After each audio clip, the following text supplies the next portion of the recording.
Thank you. Okay, good morning. So, good.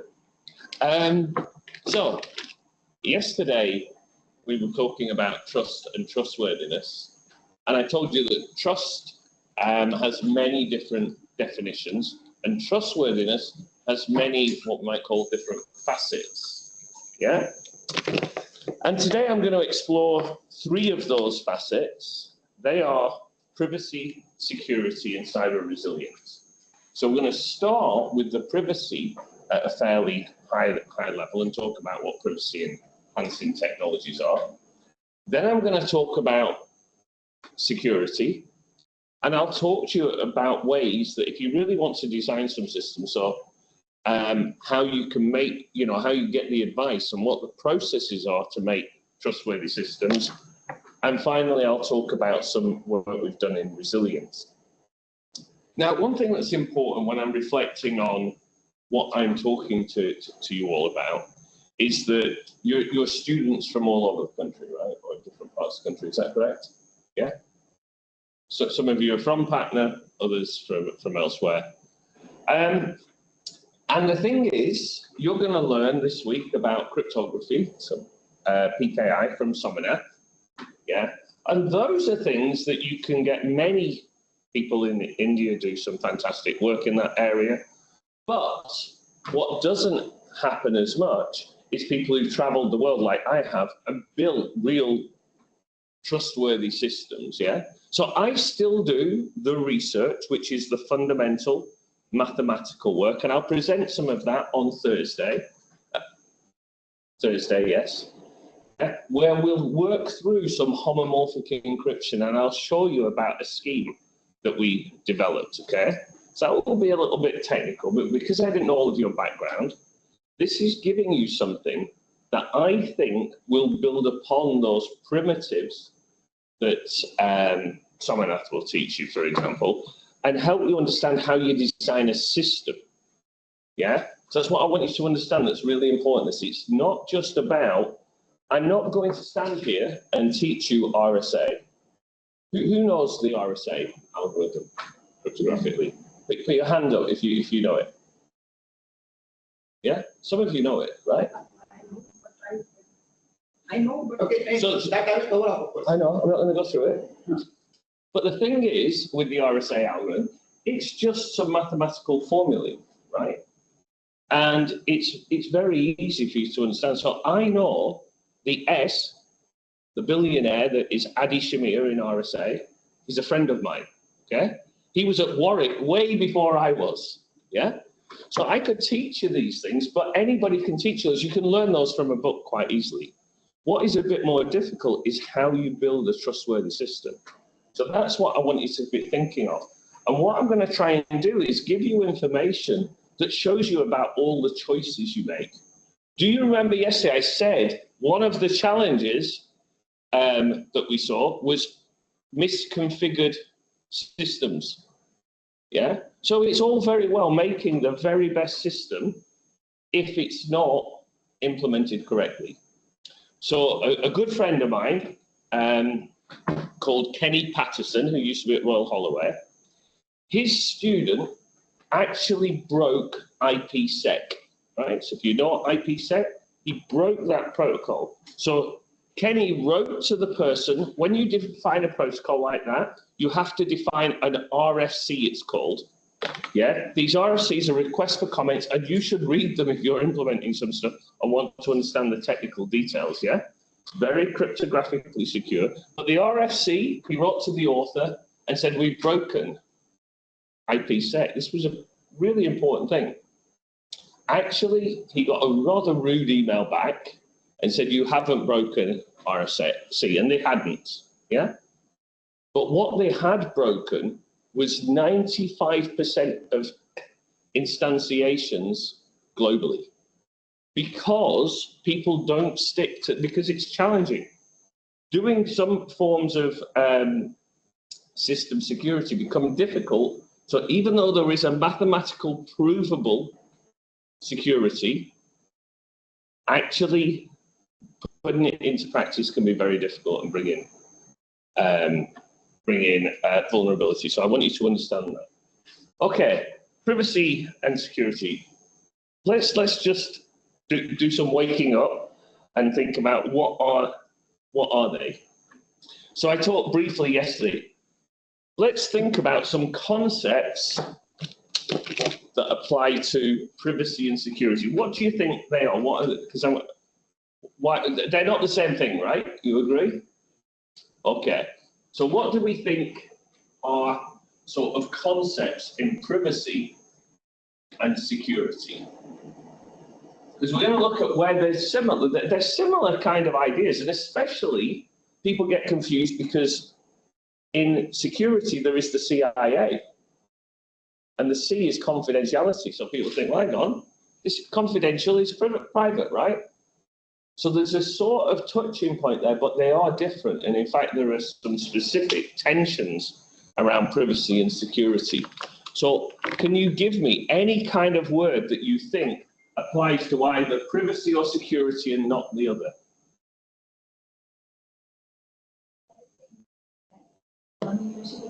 Inference, brilliant. We're off to a flying start today. Inference, very good. Anything else?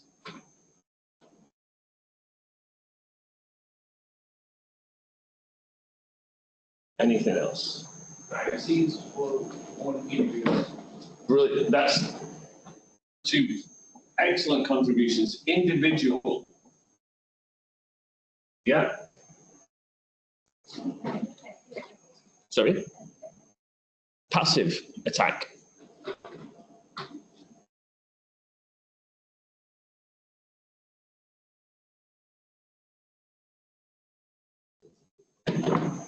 Sorry? Sensitive information. Sorry? Sensitive Information. Great, I'll write that up. Anything else? That's for privacy, yeah? Anything for security?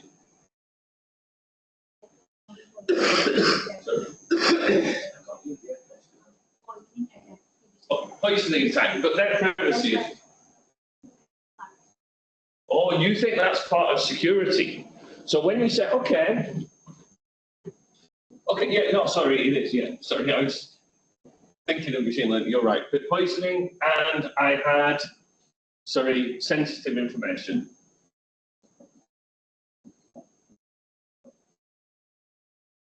I guess you're all good at attacking machine learning systems or something, right?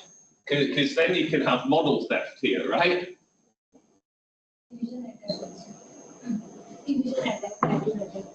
Sorry? Evasion attack, yes. Yeah, okay. Okay, good. Let's move out of the ML kind of space, but they're all good. Other things that I would add, yeah, are one thing that's important here is unauthorized access. Yeah, and this is one of the key things, I think, because the first point you came up with, which was excellent, was inference versus unauthorized. I want you to think about that difference, because typically with security, what we're trying to do is protect somebody getting the data that's not authorized. Privacy, on the other hand, is I give you some information, you are authorized, but I don't want you to infer things, yeah? So let's look. I mentioned, and we'll mention a few times because it really is important, and NIST, so I work with a few people at NIST, and I'll present a few things this week from NIST. NIST is a big body in the US. It's got lots of academics, lots of people with PhDs that work for NIST, yeah? And they are talented, but also they work with the practicalities, okay? So you've got some people who can attack systems, people who do really good stuff on biometric standards, for example, so they develop standards. It's National Institute for Standards and Technology, yeah? And they've got some definitions for privacy, okay? So this comes from a paper from last year in a pretty good journal called Behavior in IT. And it says, NIST has got 3 definitions for privacy. Assurance that the confidentiality of, and there's the first thing, right? Confidentiality is part of security, right? But already, you know, there's a conflation here we have to think about, yeah? Confidentiality and access to certain information, it might say sensitive, but it does really apply to sensitive as well. Freedom from intrusion into the private life or affairs of an individual when that intrusion results from undue or illegal gathering. So I think this is an important word, right? This is one thing that's important that we see is collection. Yeah, remember that Somanath just said, yes, accept all cookies. You were giving it away. You were, so it was presented to the system by you. Okay. And it says the right of a party to maintain control over the information about itself. And I think that's another thing that happens. So control, let's put / consent, is an important thing in privacy. And we only have to think about GDPR, right? Some of the things that you see in there, you've got to have control, yeah? You've got to have that. You think about machine learning, right? There's a new area called machine unlearning, yeah? And that was largely designed for GDPR type compliance because Mark Zuckerberg famously said, if you want somebody's data to be removed from my machine learning model, you clearly do not understand how the model works. And the official's response was, well, you don't understand how GDPR works, right? And there is this tension that we'll touch on in a minute about how regulators or laws in different countries do impact, yeah? So there's sometimes if you don't accept the use of cookies, some services, American services will just say, because we have to comply with your local law, yeah? And I will touch on this then. I don't know if you know, but this, in the last week or so, Apple has just said that enhanced privacy protection in the UK is no longer available. Okay? So rather than have a backdoor into the system, they've said we're not doing it at all. And we'll touch on that and see if that's important or not. So let's look at what security is on the other hand, yeah? So this is, again, this is from one document from NIST. Prevention of damage to, protection of, or restoration of computers, electronic systems, communication services, wire communication, and electronic communication, including information contained wherein, to assure. Right, so now we don't talk about CIA here. We talk about availability, integrity, authentication, confidentiality, and non-repudiation. Does anybody know what those 5 categories come together, what they're known as? They are the 5 pillars of information assurance, actually. So security has got the 3 elements, but these are, if you want something interesting to look at, yeah, is have a look at something called the Parkerian hexad.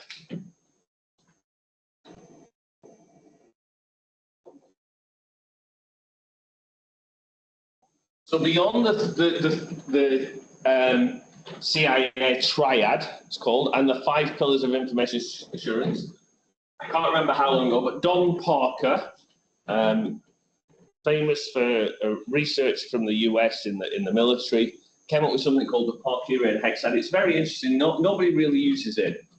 It's a little bit of a shame because one thing it talks about is having loss of control. You could have all of parts of these, right? You can have data available, yeah, but not usable. So really ransomware doesn't really fit into that, right? Because if you have ransomware, it may not be that they can observe the data. It might have been encrypted already, yeah? So I can have your encrypted data and then encrypt it with my key, and now you can't get access to it, right? So it could be confidentiality. It could satisfy all of these And availability, you say, well, it's not available. Well, it is, but in a different format. So you've lost control, and that's in the Parkerian hexagon. But this is, yeah, so this is information assurance, yeah. Interestingly, in this NIST document, they start to talk about preventing, detecting, and responding. And that is what we have been talking about in the UK as cyber resilience, where I'll end up talking today sometime. And here we go, the CIA is here again. So let's look at a few of the key points that I want you to be aware of here, because these are the tensions, okay? So what we have, does this have a pointer on it? Is there a pointer on this? No. Doesn't matter if not. Yeah, sorry, where is it? There. Okay, thank you. Yeah. Okay. Oh, it doesn't work on that kind of screen. It doesn't matter. Okay, so let's have a look. This is just for discussion, because the thing is, there is no universally accepted definition of privacy. Security, we think of CIA, but even they saw NIST talking about information assurance. Yeah. But the key thing here is, look, unauthorized access. Yeah, I think that's the key thing. As I said, excellent for you to say inference, because a data breach releases maybe personal data, right? But for me, that is not a privacy attack. That is a security breach. Yeah, because the data was available. No one's done anything special. Privacy is a kind of technique that you need to do to infer some new knowledge, in my opinion. Privacy, one thing is, you said sensitive, right, exactly right, personal or sensitive data. But as I said here, it's also about the collection of data, the use of the data. That's one thing we didn't put here, because I guess we should, because this is about what we call processing. Yeah, how do you process the data? Yeah, and then how do you share it? Yeah. Okay, the primary concern here is CIA, as was mentioned, whereas here it's personal data protection and regulatory compliance. Yeah. Typically, we will focus on systems, networks, and data protection in security, so protecting the data. But here, it's about giving the user control over their personal information and having what we call data transparency, so you know what's happening to your data. So there's many kinds of different threats. So we've got hacking in systems, malware, ransomware, as I mentioned yesterday, an increasing risk of insider threat, and distributed denial of service attacks. Okay,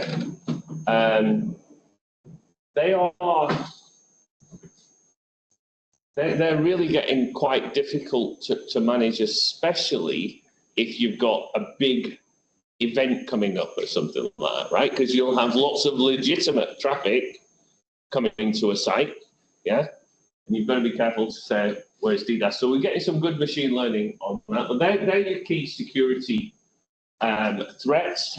On privacy, yeah, it's unauthorized data collection, where people collect something, and when it's unauthorized, it's maybe you don't have consent, yeah, or you are collecting information in a room or something without telling people that you're collecting information, yeah. Surveillance, and this is one of the challenges I'll tell you about in a moment, that's we'll discuss.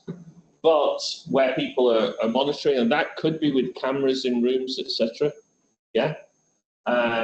Identity theft and data being used for other purposes. So actually, there'll be something out next week from a company called Proton Software.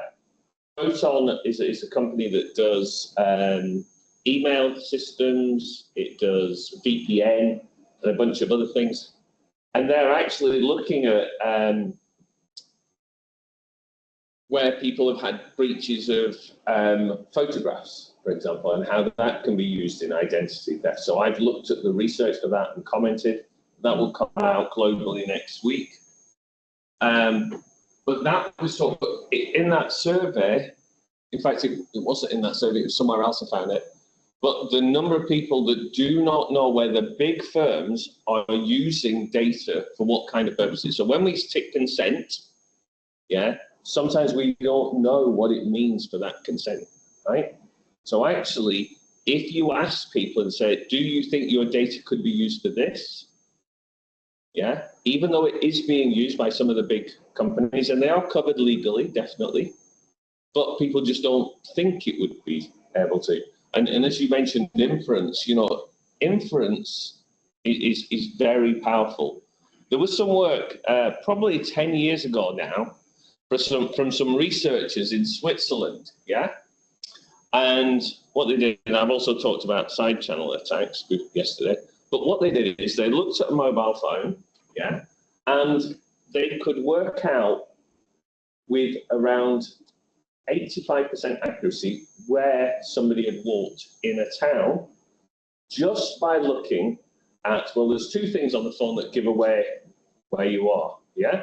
Not GPS, nothing like that, but two things that are important is your battery and your mobile phone signal strength, your RSS, receive signal strength, yeah?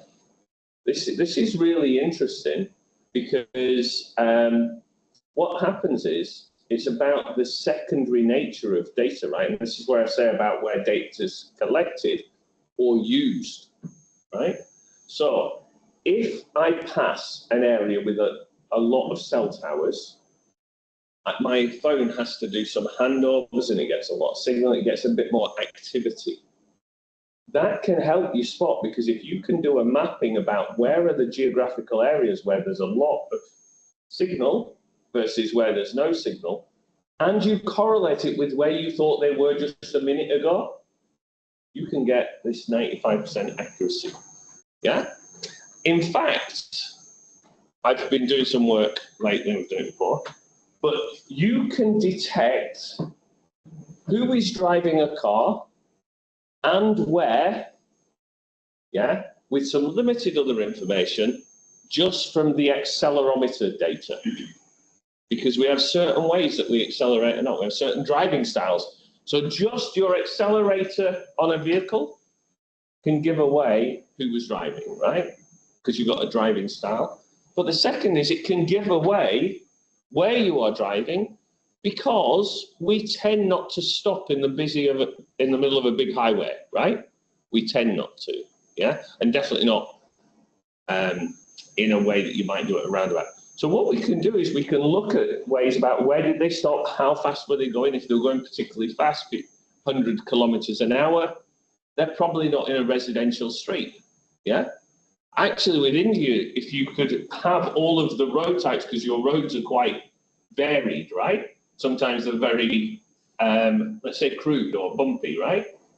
That means you can't go too fast, so you can find things out. And the accelerometer, because you've got your foot on the accelerator, will change, right? Some of our latest work that we've done, yeah, so I've got a paper on accelerometer for person identification, if you want to read that. Some of the latest work we're using is tire pressure monitor. So most modern vehicles have a tire pressure monitor, yeah?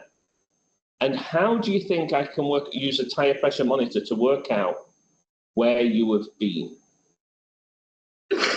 How do you think I can use that information to work out where you've been?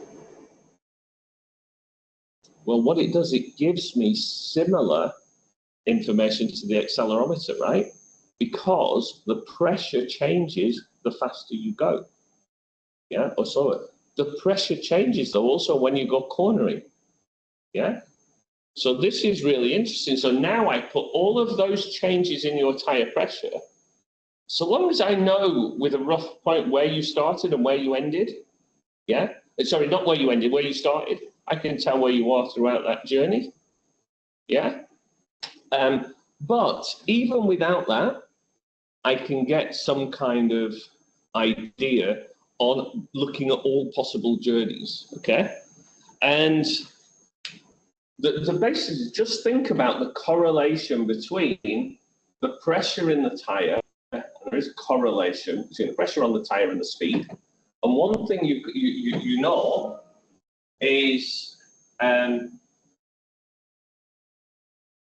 if you've got a speed S, yeah, then you know that ds by dt is the velocity. That's the speed you're going at any point, yeah? And you know that d2s by dt squared is the acceleration. So all you need to do is integrate that to get the velocity. So if you've got the accelerometer data, and then just double integrate that, or integrate that, and you've got the distance. So we know how far you've gone, okay? Just by looking at that data with some error. Okay, so this is what I was talking there was about, really about the inference, yeah, in data misuse. So, for example, a BMW, if you have a BMW, nice and rich, you've got a BMW, that TPM data might be stored and then sent to BMW so they can work out some effort. Misuse of that, there's not a security breach if it goes to them, but if they use that to work out where you were going, then you're unlikely to have consented to that. It's definitely not legitimate, right? In GDPR, there's something called legitimate use. It's not legitimate to say, well, I wanted to know where you went. It's like, no, you just care whether the car's working, right? You don't care that I went to Tesco's supermarket. We've heard of Tesco's. I don't know many supermarkets in India, so. Okay. So, what kind of sensor the company are using to collect the data, the pressure data? Sorry, which kind of data? Sorry, what kind of sensor they are using to collect the pressure data? Oh, so in a modern vehicle, there is just a tiny pressure sensor, yeah? So a specific pressure sensor, and it is sent back via Bluetooth to the center of your car, yeah? So actually, this Bluetooth has been a problem in tire pressure monitors because it's a route to get into the main vehicle, right? So people have done attacks. I don't have any slides on it. I'll maybe adjust my slides and show you maybe about 8 or 9 years ago about a tire pressure monitoring attack, yeah? In fact, one of my friends did do an attack through the TPM that propagated through multiple cars nearby. Talking about Adi Shamir, one thing I should say is he did some great work in about 2018 or so. We were both high-level scientific advisors to the European Commission, and he just done this work, but it was looking at challenges in the Zigbee protocol. So I mentioned Bluetooth where you communicate. Zigbee is a communication protocol, and what he did was fascinating, right? So Zigbee is used in Philips, one of the largest electronics companies around, electrical companies. They had the Philips Hue light bulb, right? So it was a light bulb, internet connected, and you can change colors on it, and you can turn it off and on, and that instant control, you can program its control, etc. And he had this, and because of the way it was configured, so it wasn't a Zigbee problem, but largely a configuration problem, yeah, he could send malicious packets to one phone, and it would get, what it would do is it would have an alternative communication protocol, and then you could go to a different, you could jump from one light to another. And he actually got a drone, flew a drone over a warehouse, dumped a payload on one of the Philips Hues, and it spread to all 400. Yeah, so we do need to be careful about the whole system rather than necessarily the Zigbee protocol, because it was designed to have this alternative route, right? So tools and techniques that we use, and we'll talk about some of those for privacy a bit more in a moment.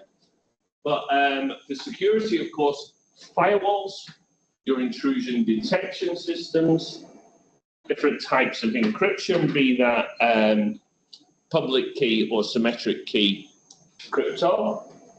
Access controls, which I talked about a little bit yesterday in the zero trust architecture. Yeah, so in fact, interestingly, Adi Shamir, talking about him a lot today, met a good friend of his last week as well. He has 3 papers that together were cited. When I looked about a year ago, 2 years ago, I think they were cited 42,000 times just in 3 papers. One of them was RSA, changed the world. Yeah. The next one was Shamir's secret sharing. Yeah.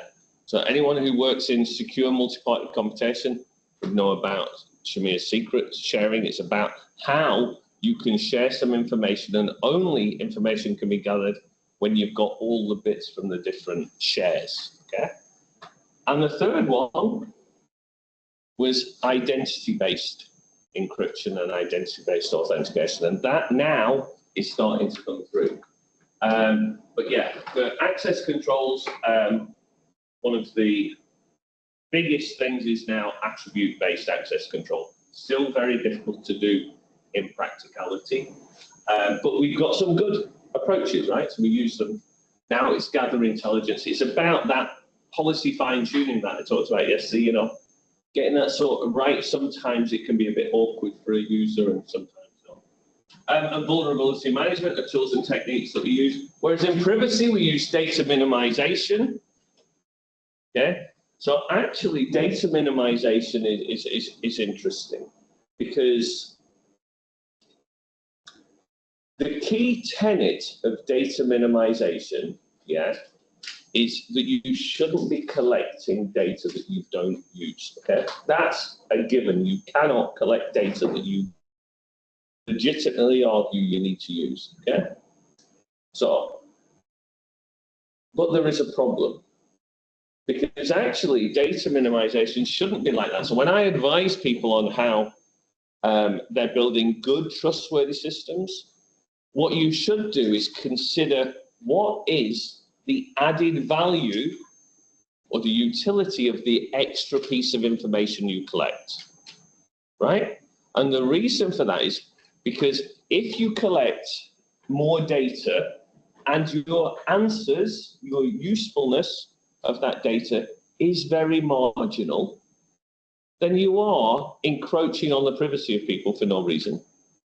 But the other thing you are doing is, there is, and people don't understand, but there is a cost of curation of data. There's a cost to collect, to process, and to curate, and make sure it's all clean, that data, for every bit of data. So sometimes people collect things and they don't need to. So when you're designing a system, really think not only about, do I need this data, yeah, and you have to prove that for GDPR type things. But go a bit further and think, do I need this data? Yeah? Because when I was advising the NHS in the UK on contact tracing, they were collecting data of more finely grained than I really think they needed to. Yeah? So I advised them that they didn't need to do that. They made the decision to collect it anyway. But I had to, in my duty, to say, your benefit of collecting that finer grained. So, for example, finer grained would be, I could ask all of you what your age is, right? And that's one level of granularity. Something less granular is to say, are you between these age ranges? And something much more granular is to ask you your date of birth. Yeah?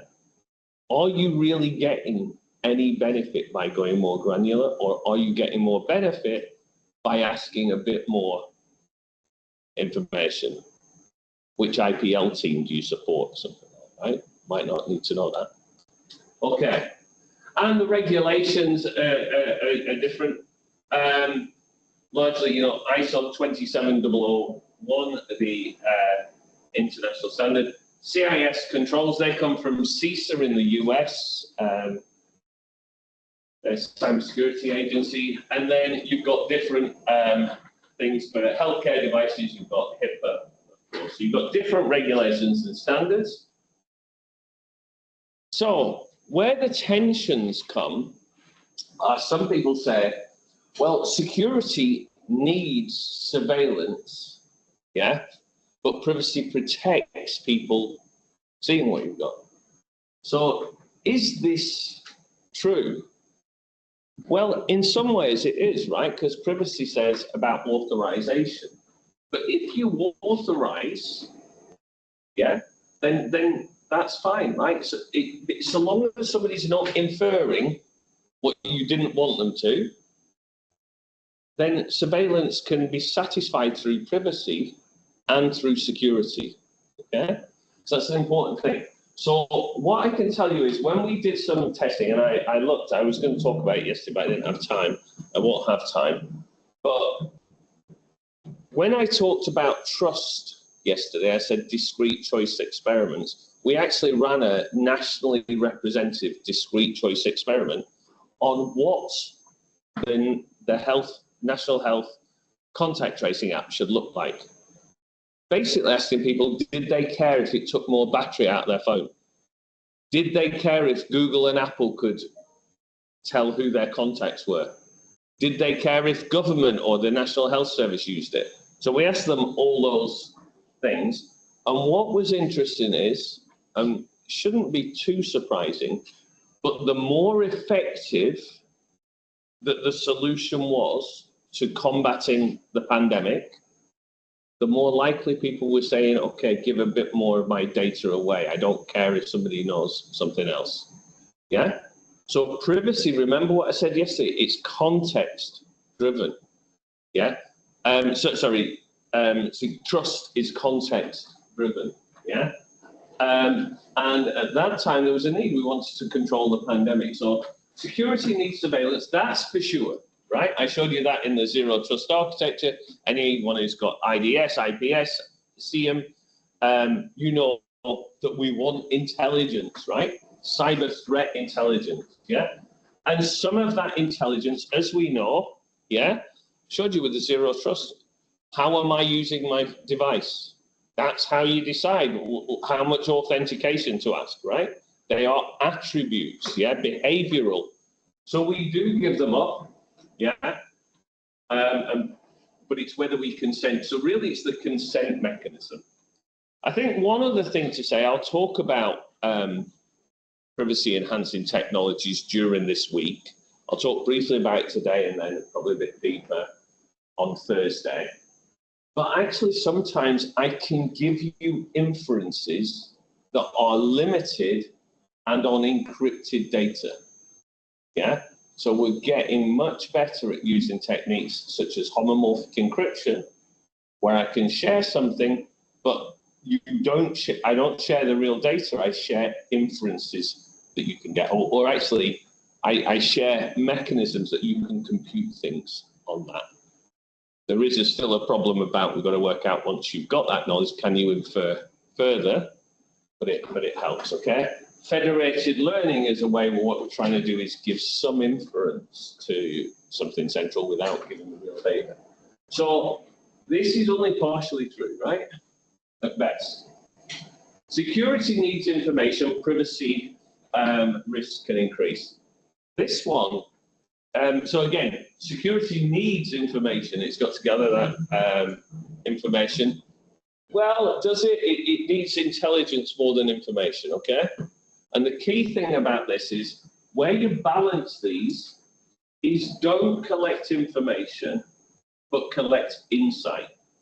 If you collect insight rather than information, you can still have a strong security posture, but you can maintain privacy in a sense. If you just collect lots of information, actually, you've got not just got a privacy risk, you've got a security risk, right? So it's one of the things, and that thing about Apple with end-to-end encryption, they do not want to have a backdoor into that end-to-end encryption that governments can ask for or can have anytime, because if they do that, you've really got to manage that point now, right? So when I was speaking to the the technical director of NCSE in the UK, he's now at Amazon, we did talk about, well, it's not so much a backdoor, but a fire door, yeah, an escape door. If there's a problem, we can do something. The problem is you've got to be so careful to make sure that the wrong person doesn't use that. And Apple and others have just said, no way, we're not doing it. So actually collecting information, yeah, so seeing things in the plane or the ability to gives privacy risk and security risk. And touching on to that, Apple, yeah, national security. So in the UK, it's NCSC telling the government we need to be able to look at private data, yeah, and Apple to say no. So you'll know WhatsApp, yeah, only stores data for 30 days, yeah, and that 30 days is only if it's not delivered. If it is delivered, it goes, right, my job's done. It's on your device, yeah. In fact, the contacts can all be encrypted as well, or you can send them to be, you can optionally have them on the WhatsApp server. Yeah, but what they're doing is they're trying to say, look, we want to maintain privacy, but it's a security thing as well, right? So, national security authorities requires authorities to have a process for decrypting information. Privacy believes no process technology shouldn't exist, but actually it's more than that. Security should really be that these things shouldn't exist. And these are, you know, new things. You know, we've had evolutions in security over time. So some of you may know Kirchhoff's principle. Anyone know that? Kirchhoff's principle. Okay, that's because a long time ago, what we used to do is keep the encryption method secret. Yeah. So if I wanted to communicate with Somanath, what we do is we'd have a secret way of communicating. Yeah. But Kirchhoff's principle says don't do that. Yeah. What you should be doing is instead saying the algorithm, the way that we're going to communicate is open. Everyone can see it, because then everyone can try and attack it, right? And now we don't have to worry if somebody just learns our system, because if we've got an open system, I can just change a key. Yeah. So it's about having keys. So do not rely on the encryption method, but rely on the key. And this is similar, you know, this is a new thing that we're saying, no, we don't want backdoors in, because if you have them, somebody can compromise. So, let's see where we are. Okay. So, privacy enhancing technologies. I think you've all heard of them. I've mentioned some, there were some on the slides, some privacy enhancing techniques. Does anybody know any privacy enhancing technologies? I've mentioned at least 4 today.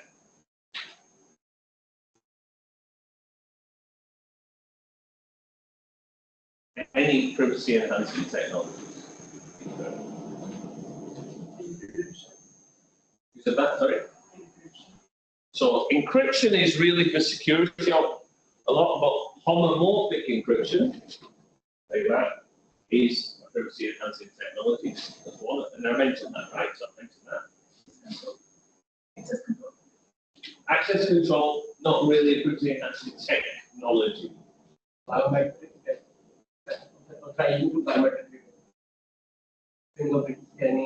Yeah, that's not a privacy enhancing security, that's an authentication. Access control and authentication are under the security thing. I told you about Adi Shamir's secret sharing. I told you what it was using, do you remember? So secure multi-party computation. Yeah, multi-party computation. That's a privacy enhancing technology. There's an old one, yeah. I'll say in it, but data minimization, I mentioned that, right? That's a privacy enhancing technology. How do we minimize the data? Yeah. Of course, one thing that's been used for a long time, and the Royal Society, I'll tell you tomorrow about the Royal Society. The Royal Society's got 2 very good reports. I contributed to both of them.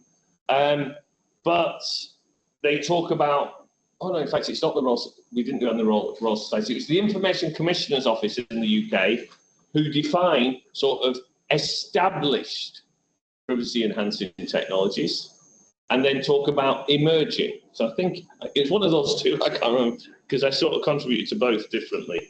But one thing around privacy enhancing technologies, in the established sense, it's anonymization. That's a very well established technique. Yeah, I'm going to go through some more now. So anonymization is where you completely remove details of who that person was. But often, rather than anonymization, we do pseudonymization. And pseudonymization, actually pseudonymization is used in your ADHAR cards, if you've looked at the ADHAR system. Yeah, so actually your ADHAR number is then you have a tokenized version of that instead that's shared. But anonymization or pseudonymization are approaches. They do have problems, but they do. Aggregation is an important element because what we can do is the way to protect the privacy. Imagine I wanted to work out something about, you know, the age of the people in this room.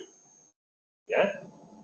Now, one way I could do that is to take that data, ask you all your age, and then add it up, divide by how many there are. I've got the average age in the room, right? But I don't have all of the individual dates, right? So that aggregation is one way that I can protect your privacy because I just know everybody's, right? Another way is to say, so remember I said about the granular detail, right? What I could do is I could have an app that records your calorie intake throughout the day. Yeah? Or the number of steps that you do, or the amount of electricity used in your house. But if I collect it every 15 minutes or so, or continuously, it's going to tell me what times of the day you eat, what times of the day you shower, when you go to sleep, when you go to work, when you're not in the house, right? You can infer lots of things. So instead, if I don't need that, what I could do is say, all right, I just need to work out how much energy you're going to use in this quarter, because I'm going to bill you each quarter. So actually, I just need to know every day, or every week even, yeah? So getting that right of aggregation is an important privacy enhancing technology, yeah, that when you are designing systems, you should think about. I'm not going to talk, data minimization I've already talked about, so check, absolutely check, do you use every piece of data you collect? Do you use it in the right way? Yeah, and then, because you're not data minimal, by the way, if you collect some data and you use it, but not for the right purpose, right?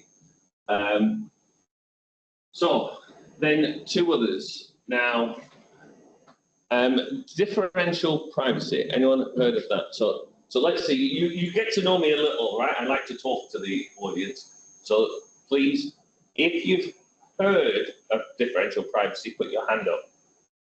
Good. One. Anyone else? You heard of it? No? Okay.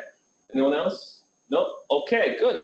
Good. I'm going to explain a little, but I'll do it tomorrow, what differential privacy. In fact, I'll talk about it tomorrow, but differential privacy is something that was developed in 2012 by Cynthia Dvorak, a distinguished scientist at the Microsoft.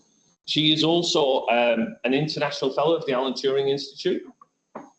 And it was groundbreaking. In fact, some of the work that led to that is my colleague at Warwick and co-author led to some of the work called PrivBase, private base approach. I think his preceded that, but certainly his work on what we call data sketching, which is about that sort of aggregation that he did in 2007 or so, formed the basis of this differential privacy. But basically what it does, it gives you a privacy guarantee, yeah, that if you collect some metric from a data set, you cannot tell if one person was in it. So you could remove one person and the statistic is still the same. You cannot guarantee that somebody was in or out. So then you've got something called plausible deniability. Yeah, and I'll talk about that a little tomorrow or later. So differential privacy and federated learning. Yeah, federated learning. Have you heard of federated learning? Yeah. Okay. I'll talk to you about federated learning and how actually it isn't sufficient in its own, on its own. Then you've got some other techniques. So secure multi-party computation, quite complex thing to do, a lot of communication. Secure multi-party computation, you have to do lots of agreements, not so much in computation, but homomorphic encryption. So secure multi-party computation basically takes away the need for a trusted third party. This is what you're doing. You don't share, but you share bits of information so you can get shared knowledge. Homomorphic encryption, which I will go into detail. So homomorphic means that you can actually operate on encrypted data. So what I could do is get your encrypted data. Yeah, get your encrypted data. I can do something as long as the keys are managed correctly, but I can do something that says, without ever decrypting it, I can hand back and say, here's the maximum of the. In fact, better example is this actually. You give me your data, and it's encrypted. I could work out, you know, some which is the most likely element to fail in the next 6 months, right? Because what I've got is some maybe machine learning or maybe some added, some simple stuff that I'm going to do. But basically, I can do things in ciphertext. It is problematic because there's hardware problems. It's problematic because there's challenges in storage, in computation, yeah? But we are getting much better at homomorphic encryption. Zero knowledge proof, so where you prove that you know something. At the moment, we don't have zero knowledge proofs often when we're using passwords, right? So when you want to have a password and you say, right, send me your password, you are proving that you know something by giving it to me, right? A biometric is not zero knowledge proof because you say, here is my biometric. I look at it and say, oh yeah, that matches what I thought, so that must be you. A zero knowledge proof, and there are interactive and non-interactive. A zero knowledge proof is something where you just prove to me that you know something, you have something. Yeah? And if, and there's a great example of where you can talk about interactive proofs where you have sort of a cave with two different routes to get to something. Yeah, but what you do is you prove to me that you have something, and it could be a key, it could be a biometric or something. But if you can do that, you can convince me that is a zero knowledge proof. And then finally, synthetic data, which we're going to touch on today. I'm just checking; it's different to the UK. People here don't bring laptops to lectures very often, right? Yeah, that's okay. What I'm going to do is I might today or tomorrow do some live synthetic. Oh, can I do some generation? I might do some generation, but I'll at least go to a website and I'll go through some synthetic data with some real examples. So I'll do it. I'll probably sit down for that bit and talk to you. So yeah, synthetic data says don't share the real data, but share some synthesized version instead. Okay, we're at 6 minutes past 11. I've gone on too long. Any questions before we have a break?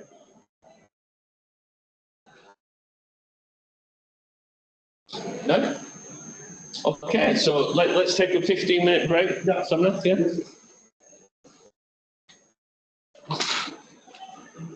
When we come back, I'll talk about approaches for cyber security, how you can get some support and what kind of rules you should follow.